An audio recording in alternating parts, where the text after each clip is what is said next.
Imagine thousands of tons of ice and rock abruptly breaking off a mountain peak and plunging into the gorge below. If you live downstream, how much time do you have to get out of the way? The answer is almost none. Once gravity takes hold, the window for survival closes in seconds. When recent flash floods ripped through Nepal, the water arrived as a sudden, violent wall, catching entire communities completely off guard. Look at how this concrete house was shoved off its foundation and buried. A standard flood of purely liquid water doesn't carry this kind of crushing physical weight. This level of destruction is the final impact of a violent chain reaction that started miles up the mountain.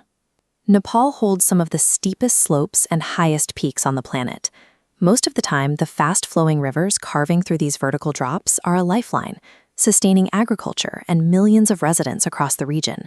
But that extreme verticality comes with a steep physical cost. When mass breaks loose at these altitudes, there is very little friction to slow it down. The exact terrain that provides constant, life-giving water also forms a frictionless slide for sudden disaster.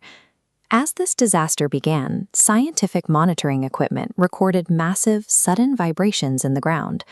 Those initial seismic spikes triggered widespread reports that a tectonic earthquake was tearing through the region. But forensic analysis revealed a different culprit. It wasn't shifting tectonic plates deep underground, but a massive surface collapse of these highly fractured, precarious ice formations.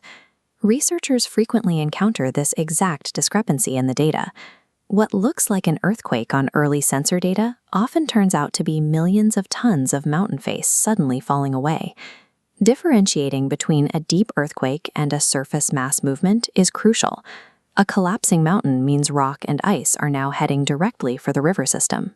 High in these altitudes, retreating glaciers regularly leave behind massive pools of trapped meltwater. These glacial lakes are unstable. They aren't contained by reinforced concrete, but by fragile natural dams built out of loose dirt, rocks, and dead ice. If that weak barrier fails, you get a glacial lake outburst flood, or GLOF. The trapped water breaches the natural wall and surges violently down the mountainside.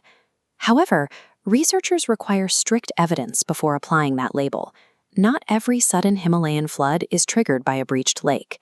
When a glacial lake does breach, a highly localized structural failure instantly transforms into an explosive trigger for a valley-wide chain reaction. As that initial surge of water races downward, it actively tears into the mountain, absorbing thousands of tons of mud, loose boulders, and shattered ice. Look at the sheer volume of material left behind here.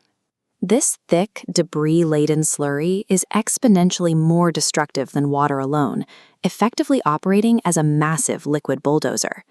It is scientifically inaccurate to blame climate change as the sole immediate cause of any single specific flood event. Instead, scientists track a warming climate as a severe risk multiplier. Rising temperatures steadily accelerate the retreat of glaciers and slowly weaken the structural integrity of these high-altitude slopes. The warming atmosphere might not directly trigger a collapse on a given day, but it acts as a severe risk multiplier for these massive high-altitude mass movements.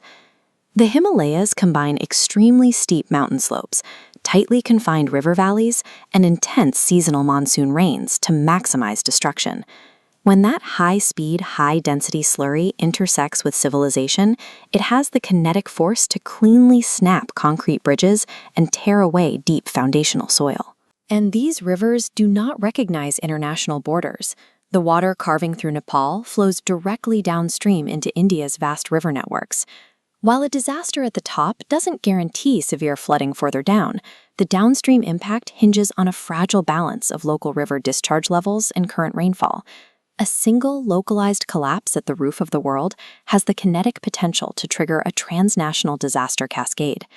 If our disaster response only begins when floodwaters reach populated towns, catastrophic losses are already guaranteed. You can't out-engineer thousands of tons of debris after it has arrived. To survive, we have to move our preparation and monitoring systems completely upstream. We need active, early warning sensors bolted directly onto unstable, high-altitude slopes, tracking the swelling of glacial lakes and the retreat of precarious ice formations.